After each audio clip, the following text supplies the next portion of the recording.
So, U.S. Treasury Secretary Janet Yellen arrived in China earlier this morning. During her trip, she will be meeting with Chinese senior officials as well as U.S. firms doing business in the country.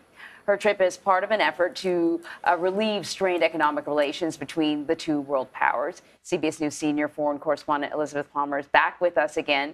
She is in Beijing to talk a little bit more about this. And when we talked earlier and we had some sort of audio problems, I said that, that at least some have called sort of Janet Yellen the good cop in this situation, as opposed to perhaps the Secretary of State or maybe even President Biden. What does Janet Yellen hope to achieve while she's there?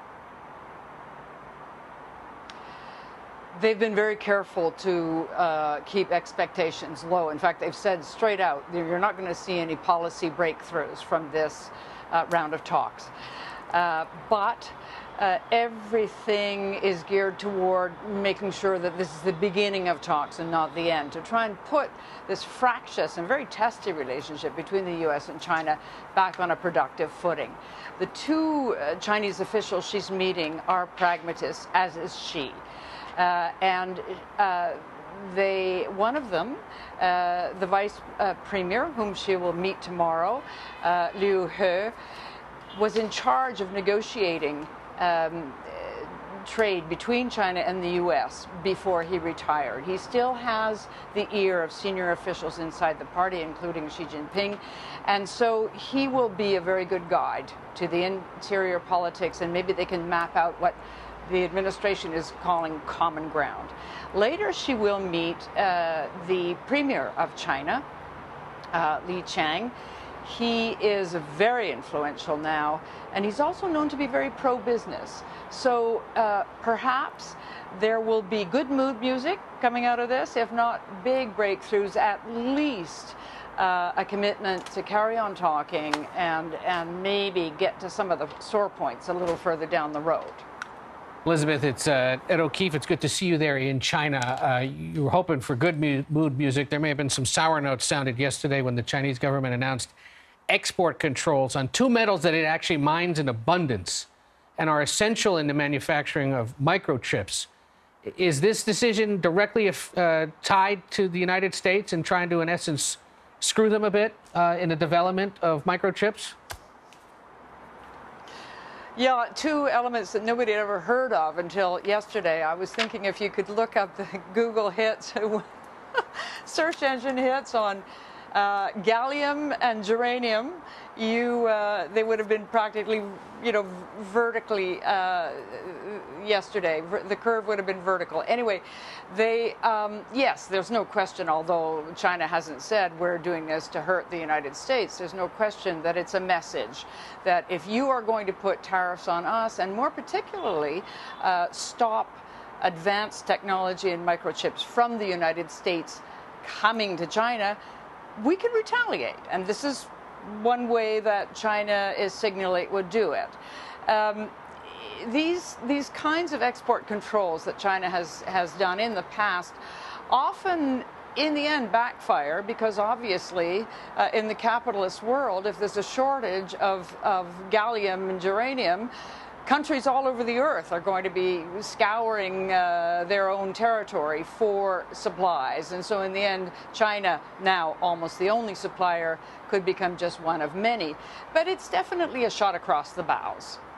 And we know that, and we've seen from China, that there are sort of many ways to I guess, sort of put their finger on the scale of commerce, if you will, international commerce.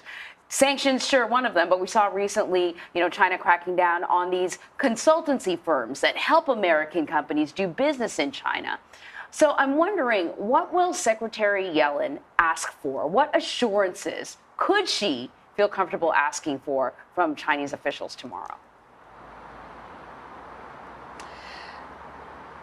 She's meeting with a lot of American business leaders here tomorrow under the aegis of a American Chamber of Commerce lunch. And she's going to hear about the fears of companies who are facing this new Chinese security law. It's squishy. It can mean everything and nothing.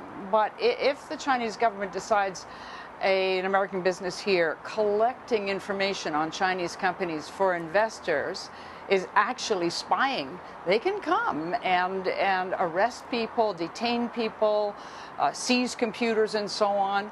And American businesses feel alarmed by that. It's a great unknown and it's a great business risk. And I think Secretary Yellen will say, look, you can't have a productive business environment. You can't have American investment into China coming in under these conditions. You have to pull back and maybe just give some clarity on what is illegal, what the government won't accept, and what it will when it comes to due diligence. Ultimately, these talks, if they are fruitful, will probably end up laying ground rules going forward. So the great business relationship between China and the U.S. can continue to be great. It's enormous, it's $700 billion worth of trade.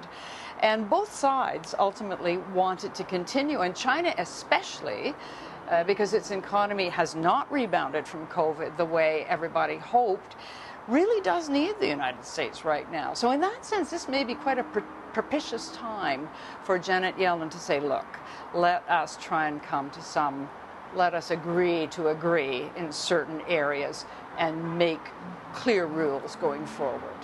Yeah, and this trip, of course, lays the groundwork potentially for President Biden and President Xi to meet again later this year. So the eyes of the White House and people here in the States, it's got to go well because the president wants that meeting. Yeah, indeed. The APEC in the fall, isn't it, Ed? That's right. San Francisco? Most likely. It'd be great to see you there, Liz. Maybe we'll get to catch up in person. Always good to talk to you. Especially great to see you in China. Stay safe, and we'll be watching your reporting.